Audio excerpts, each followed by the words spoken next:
আজকে লাঞ্চের মেনুটা দেখো কী ছিল। ঝিঙে দিয়ে চিংড়ি মাছ দিয়েছিল, তাই আমি প্রথমে ঝিঙে দিয়ে চিংড়ি মাছ দিয়ে খেয়ে নিচ্ছি। তারপরে আমার ফেভারিট মেনু চলে এসছে চিকেন কষা। একদম পুরো গরম ছিল। এখন ঘড়িতে 2টো মতো বাজে, জাস্ট 1:45 মতো বাজে, জাস্ট রান্না শেষ হয়েছে আর আমি খেতে বসে পড়েছি। আমার ভীষণ খিদে লেগেছে।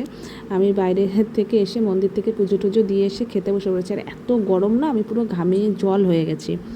আর চিকেন কষা ছিল, তাই দিয়ে দেখো আমি ভাতটা মেখে খেয়ে নিচ্ছি। আর চিকেন কষা পেলে আমার আর অন্য কিছু লাগে না। তার সাথে মা একটা লোভনীয় জিনিস বানিয়েছে, সেটা হচ্ছে আমের আচার।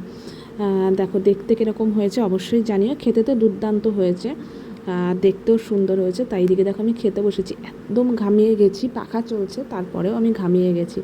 বাইরের থেকে এসে জাস্ট আমি বতর থেকে এসে হাত পা ধুয়ে খেতে বসে পড়েছি, এত খিদে পেয়েছে আমার। আর এটাই ছিল আজকে আমাদের দুপুরের লাঞ্চের মেনু। অবশ্যই কমেন্ট করে জানিও কেমন লাগলো।